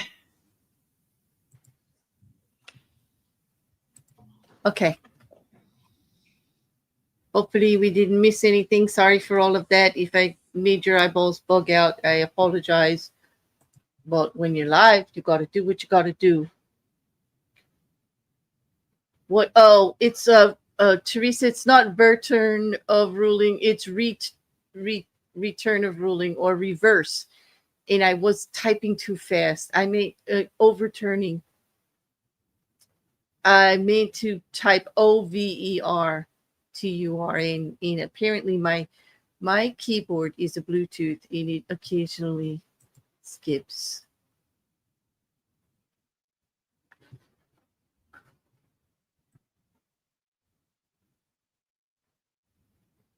Clerk will swear you in.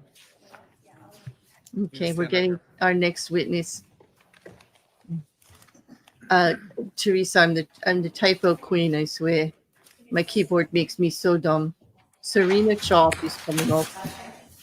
Witness number 8. Or 9, rather. You're going to walk around the court reporter here and have a seat just to my left.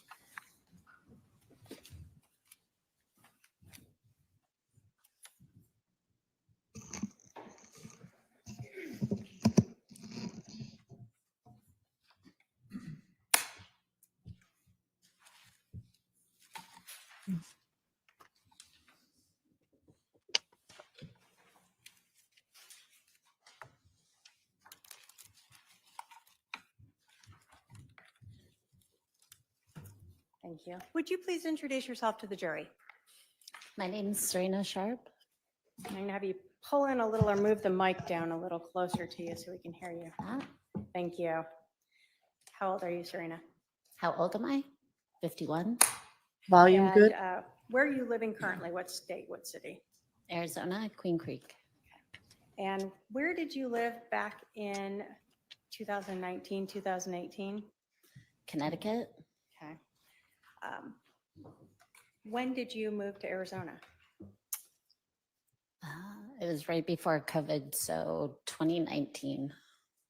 Do you recall? I know we don't have a lot of weather here, but summer, winter, fall. Definitely summer. It was hot. I think it was end of July, August, but we closed on our house September. Are you a member of the Church of Jesus Christ of Latter-day Saints? Yes. Were you raised in this church? Yes.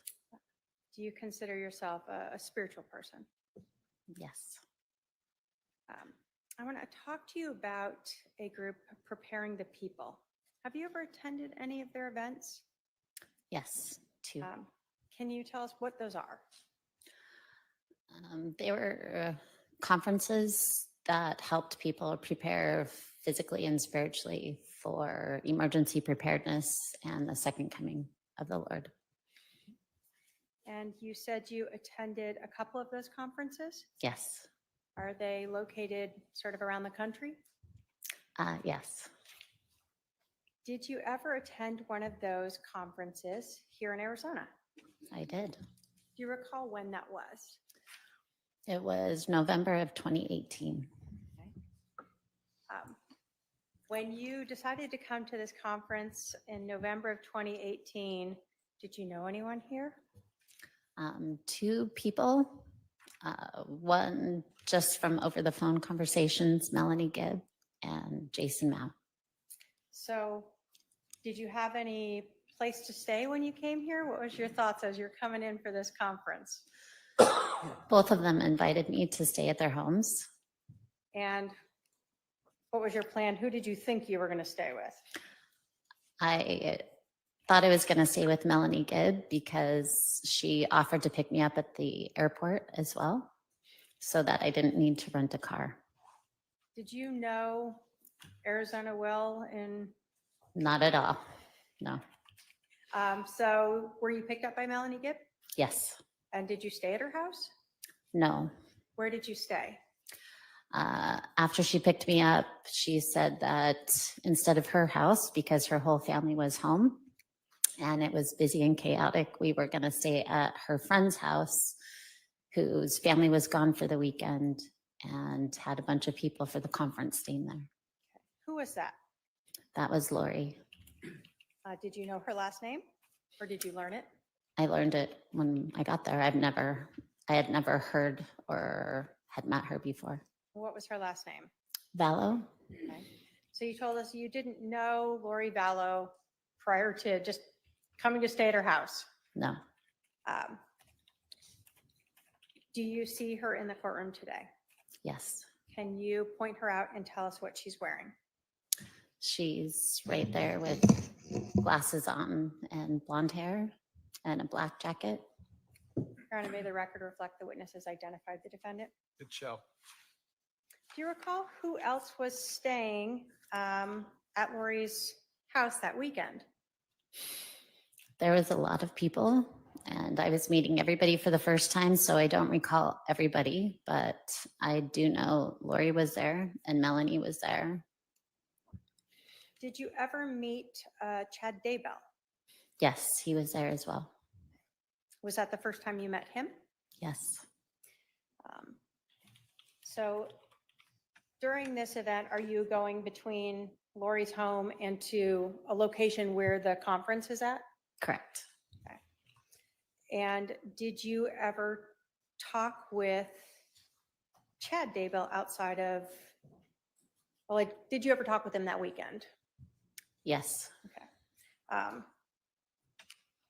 Did you ever talk with him after that November 2018 conference here in Arizona? Yes. When else did you see or talk with him? I saw him at another Preparing a People conference in February.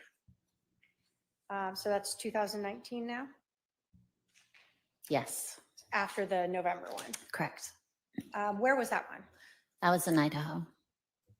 And did you ever contemplate moving to Idaho? Yes. Did you ever meet with him in Idaho to, well, did you learn he lived there? Yeah. When did I learn? Did you learn that he lived in Idaho? Yes. And did you ever, in fact, meet with him in Idaho to kind of talk about possibly moving there? Yes, I was actually house hunting with a realtor and in the city that he lived. So we connected for a few minutes. What city was that?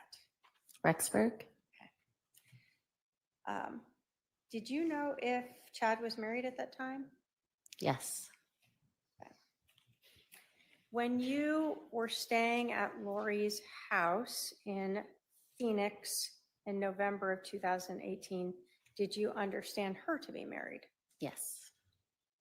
At that time, did you have any idea that Lori and Chad were having an affair? No idea.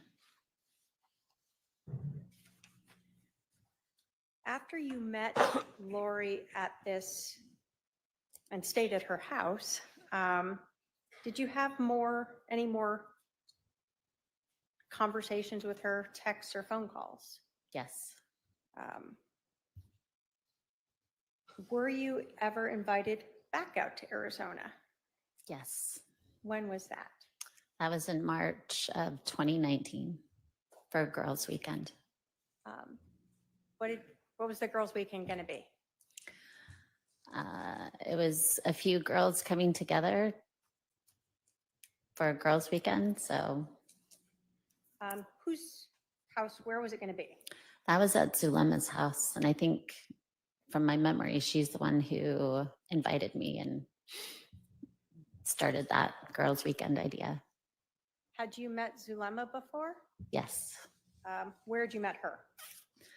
I met, it's vague, but I think I met her at the first Preparing a People conference I came to, which was the November 2018 here in Arizona. And had you talked with her as well between that November time and when you came out in March? Yes. Who else was part of this Girls Weekend that you recall? It was Lori and Melanie Gibb, Zulema, Christina, Nicole, and myself. I think that's it. Now, were all of you women members of the LDS Church? Yes. During this time, did Lori ever tell you things about her beliefs that seemed to go against what you understood or what you were taught through the LDS Church? Yes. Did Lori ever tell you that she did not need to repent? Yes, she did. What does repenting mean? Repenting means turning to God and confessing our sins and repairing our relationship with Him so that He can take on our sins for us and we can become better people through Him and seek His forgiveness. Do you recall what Lori told you about not needing to repent anymore? What I remember is she's had a couple of verses in the Bible that she pulled out and read and then said, I believe something to the effect of, I believe we don't need to repent anymore. Did that stand out to you? Oh, yes. Yeah. Was that That was concerning shocking. to you?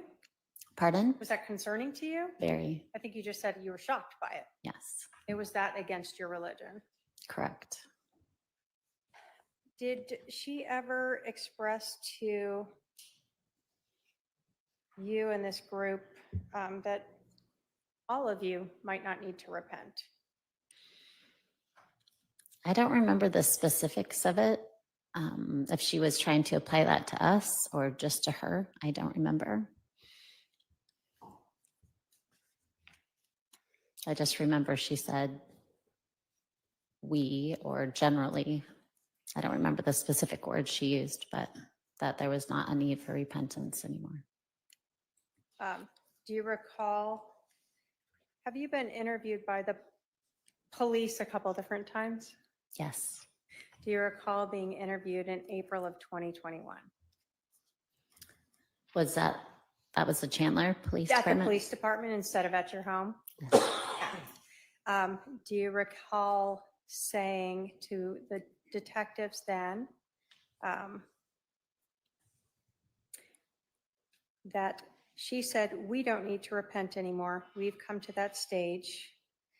And then you were asked when she said we, was she talking about like her and Chad or all you guys? And you said she was trying to get all of us to believe that. Mm. You recall saying that? I don't recall saying that, but if that's in the transcripts, that was much closer to the time when it was said. It's been a few years. I don't remember exactly what was said anymore. So your memory back then would have been better than now? For sure. So if you had told the police back then that she was trying to, in fact, tell everyone that you could follow along with this belief of not repenting, you would have been truthful to the police back then? Of course, yes. Do you recall Lori ever talking to you about people having dark and light levels assigned to them? Yes, I do. And do you recall Lori ever talking about not needing to repent because she was translated? I don't remember her using that specific word, but I don't know. What do you recall her saying with regards to that? I remember her talking about changing physically and spiritually. Those are the two I remember. And by changing physically, what do you recall of that? Just being filled with more light and knowledge so that we could become closer to God. So is that sort of the same as when we're talking about being translated? Yes. Okay. I just don't remember her saying that specific word. Okay.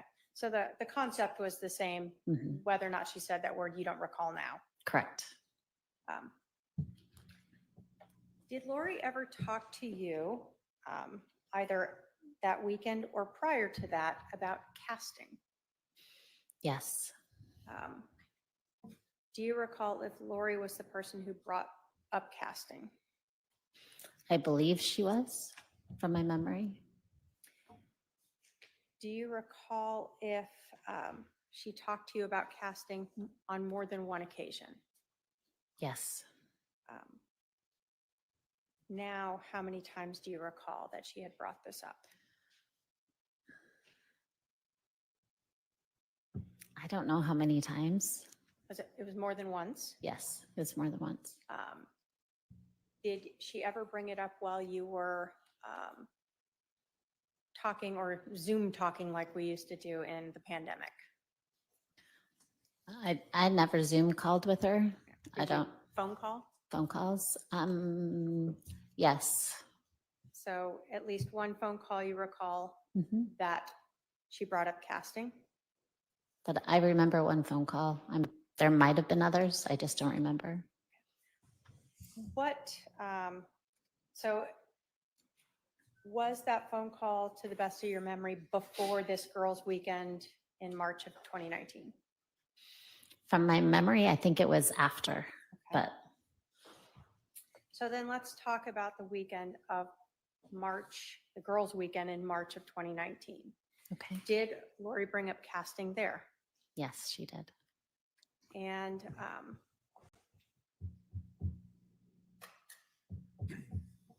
the other time when Lori had talked about casting, whether it was before or after, was this to sort of cleanse society, sort of a generic, I don't want to say generic, but to try to cleanse evil from an area or a population, not a specific person? Yes, it was like generally a cleanse or casting out evil. Have you on your own sort of prayed to get rid of evil? Yes, I have. Is that sort of a personal casting that you've done, Uh, if we want to term it that way? yeah, I wouldn't term it that way, but yes. Would you just term it as you're praying for the better of the world? Praying and or casting out evil. Yes, in the name of Jesus Christ. But you said you had never used casting as a term before. No. So Lori was the one using this word casting. I don't recall her using that word. I think she was also saying casting out from my memory. So casting out. Mhm. When you met up on this girls' I'm weekend. sorry, was the last answer a yes? This was the first, I guess, Lori was the one using the term casting out. Yes. On this March girls' weekend trip, do you recall having Lori ask everyone to help cast out as to a specific person? Yes.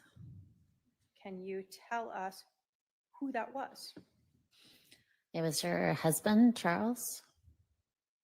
Had you ever met Charles before?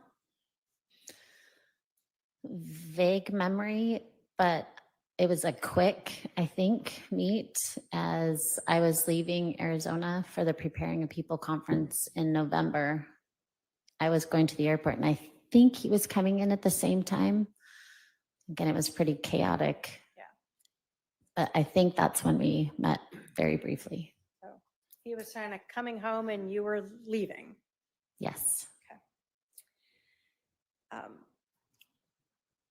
Did this seem unusual to you to do this, to be asked to cast out as to a specific person? Yes. But not. Did you say unusual? Did it stand out to you, her asking you to cast out as to her husband? Yes, it stood out to me. During this weekend, did Lori talk to you about her husband, Charles Vallow, being possessed? Yes, she did. What do you recall about her talking about her husband being possessed? I recall that she spoke about her husband being possessed by an evil spirit, and she named the evil spirit. Do you recall what the name was? Yes. What was it? It was Ned. N-E-D? Ned? N-E-D. When you heard this, did that stand out to you as well? Very much, yes. Very unusual. Are you someone who questions things? Or Yeah. do you just go with the flow? I question things. So you're hearing these things from Lori that are standing out to you, some of them very against your religious beliefs.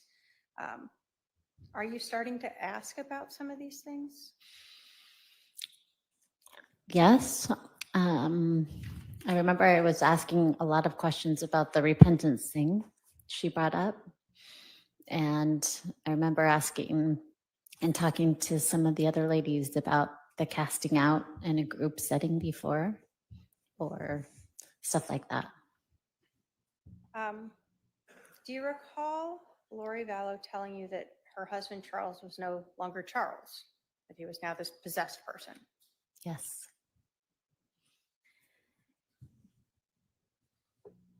When Lori was talking to you about Ned, was she explaining that this evil spirit was now in the body of her husband? I don't know if she used those exact terms, but that was the impression I got, yes. So the word she used expressed to you that idea that this evil spirit Ned was now in her husband's body. Yes.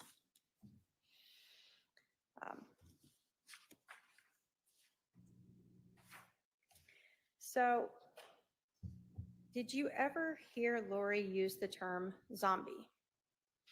I did. Is that another thing that kind of stuck out to you? Very much. In listening to Lori, did zombie sort of come to, did you understand that to mean someone whose body was possessed by an evil spirit? Well, prior to this, I thought zombie was like a Hollywood thing, but she tried to relate the zombie and correlate that to the evil spirit that was inside of somebody. Like her husband. Like her husband, yes.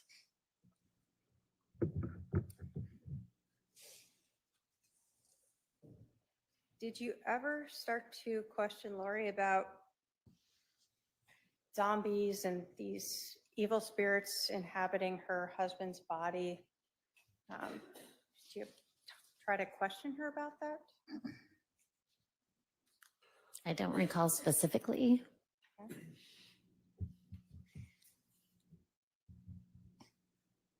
When you started questioning her, at least about repenting that you recall, Did you see a difference in how you were treated? Soon after that girls' weekend, yes. So let's talk about the group casting. What happened? What did you guys do for this group casting for her husband, Charles? All the ladies came together and we were all in the same room just talking. And I remember coming together. I don't remember if we were standing or sitting, but I remember Lori started and asked for this help for her husband because she needed to cast out this evil spirit. And she asked to just go around the room and each of us take turns casting out to see if we could get rid of this evil spirit within him. Ned. And this was the first time you'd ever had anyone ask you to be part of some group to cast out, Yes. and a group to cast out a evil spirit as to a specific person. I've never done that in a group setting before. Never even heard of that before. After this weekend, let me ask you, how many days do you recall that you were here? For which? That March? That March? Yeah. Just a couple days. I don't recall how many. Just a couple days, though. Okay. So Like a weekend, maybe? just the weekend type of thing. Approximately. During that time, do you recall just the one evening where Lori had asked you and the other women to cast out this evil spirit and her husband? Was there just one incident that weekend that you recall? One incident. I'm sorry, I don't understand the For question. the March girls' weekend, Mhm. was there just the one time where Lori asked the group to cast out Ned from her husband? From my memory, yes, I think so. Had you heard on though more than one occasion Lori saying that her husband was possessed? More than one occasion on that weekend, or like, Sure. Or either that weekend, or had you previously heard that? I don't recall previously hearing that. And I don't remember hearing it after how many times she said that. Was it discussed throughout the weekend? I believe so. Let's go ahead and recess for lunch. We'll resume at 1:30 p.m. I'll tell the jurors to remember the admonition. All rise for the jury.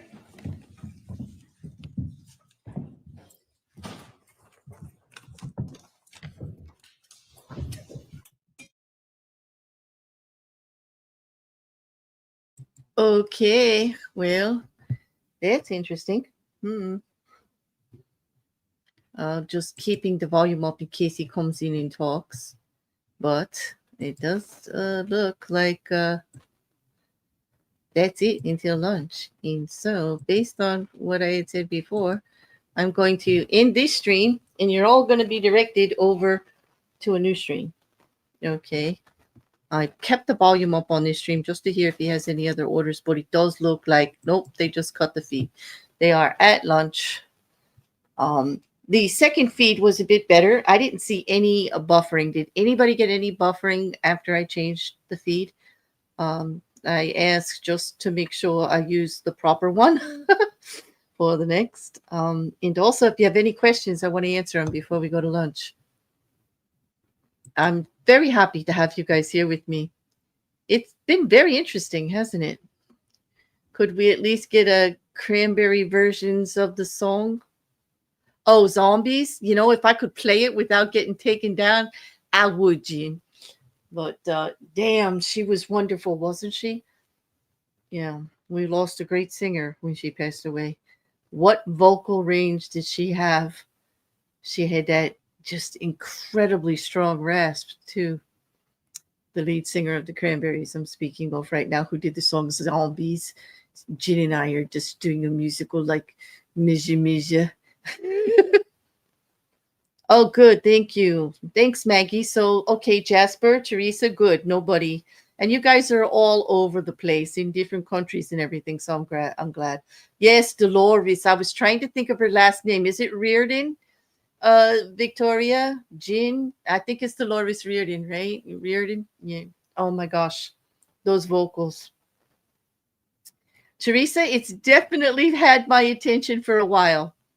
I was very distraught at the first trial because of the children and what was done to those bodies.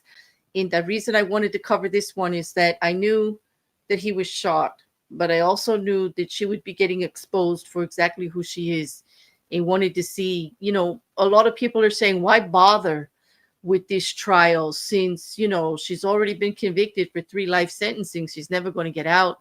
It seems like a waste of the taxpayers' money in Arizona. But here's the thing. It's for justice for the victim and the victim's family. Kay Woodcock lost her grandson and her brother. She deserves justice. All of the family deserves justice. Everybody who knew and loved Charles Vallow deserves justice. It's not a waste of money. And to watch Lori have to be humbled this way, as I'm hoping it will be, if a technicality doesn't toss this case or whatever. So far, I think it's going well. It's going well. And the judge's last call to let her do a recross because, the prosecution did do a zinger. What she did have a point. She brought it up because Lori brought up, have you witnessed me in a conspiracy, blah, blah, blah, blah, blah, which opened up the door to talk more about why did the brother think there was a conspiracy.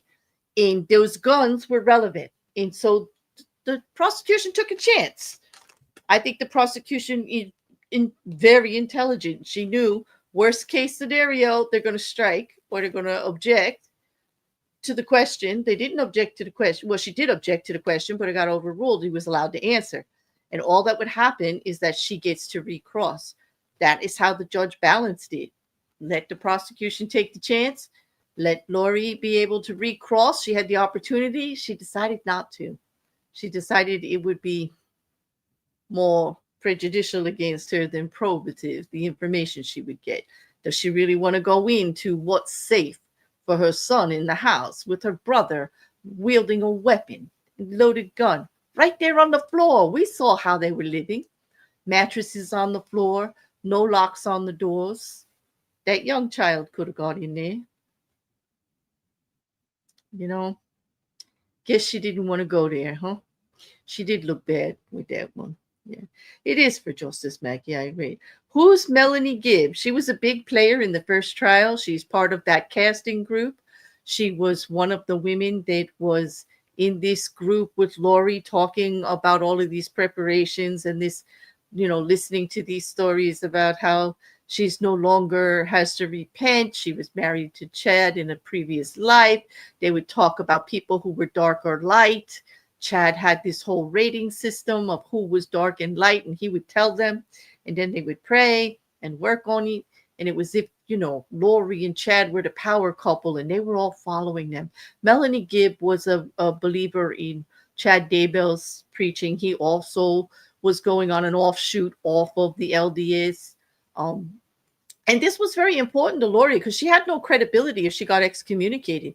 So an intervention in regards to her religious belief and exposing these things that she's been telling everybody to the leaders of the LDS of that ward that she belonged to would have got her excommunicated. Her beliefs that she was putting out there were definitely against the teachings. We've heard 2 witnesses from that actual circle who became uncomfortable because they know it was directly against. Now, Serena Sharp, we heard from Christina Atwood. Once she started questioning Lori, she was no longer part of the circle. And Christina Atwood removed herself from the circle when she heard death threats against Charles in some very inappropriate behavior and things that made her uncomfortable in regards to the teachings. Teresa says, I don't think She thinks through her questioning. She opens a lot of things up for re-questioning, but exactly. And the prosecutor in this case, Treena K, is doing an excellent job, in my humble opinion, of actually bringing back the facts and timeline in the theory of her case after Lori does her cross, as she comes right back. We'll see when it's the opposite, direct and recross, when the defense's turn comes up. We'll see what happens. That's if the defense brings any witnesses. We're still waiting to see what's like. I don't think Lonnie Dworkin's going to be able to testify. At this point, the judge has said no unless anything comes forward, so we'll see.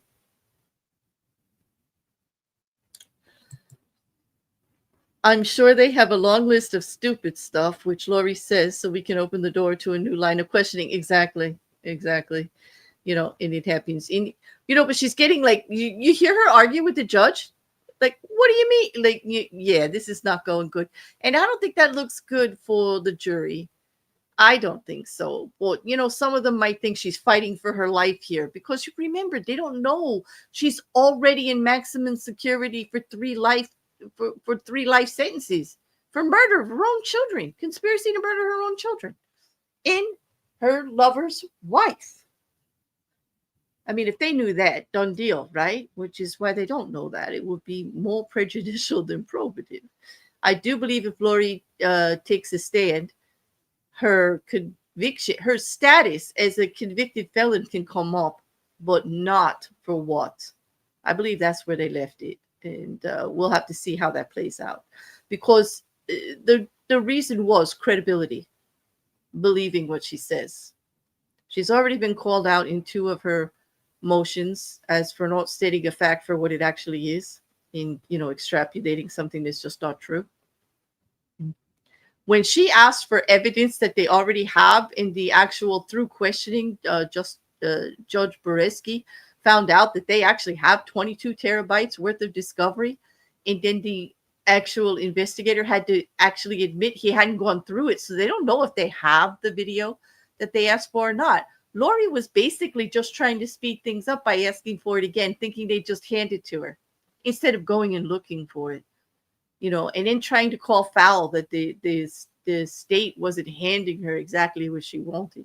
The judge called her out on that one too.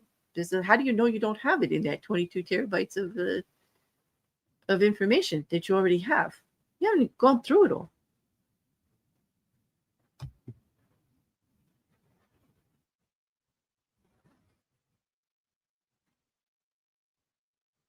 Yes, I'm sorry you couldn't join us, Liam. But it was a busy day at trial. It really was. The lady's name who said she wanted to kill Charles was Christina Atwood, and there's a short video on my channel of that testimony. It's about an hour long from last night, because that's where we cut the stream, because I had another commitment and another true crime stream to do. So there's a separate video for that. It's got a red thumbnail, and it's the afternoon. It's marked the afternoon session. But that is the testimony of Christina Atwood, who's like Serena Sharp, is an LDS member who was an acquaintance of someone in this small group who met Lori and was in this small casting group of this new type of religious stuff that Lori was talking about for a very brief time. Yeah. Yeah, Atwood, like Atwood, I believe. Is from the video last night. I did put it out late. Some people may not have watched it. All right, the last thing I'm going to watch for people who just came, or drop rather, for people just coming in before I switch over to the other stream. Here is the video of Alex Cox's ex-wife, not Saluma, but his first ex-wife, Debbie, when they were younger. And he was a felon getting out of jail and married very young. He was about 26. She was about 22. Talking to Detective Daniel Coons at the time that he was investigating Charles Vallow's shooting. Okay. And Debbie called in and they did a phone interview. And man, is there some juicy, gossipy kind of stuff there. Like ex-wives can do. but it's all about Lori and Alex's relationship. Something you might want to, listen to here and there, maybe over lunch. But for that, on that, I think that I am going to call it. And I did put the direct on, so I'm hoping that it works and it sends you over to the other. If not, I should pull that up and post that link too. Huh? 1 second. Oh yeah. Hold on, I'm gonna drop the link for the other stream for when we come back for lunch.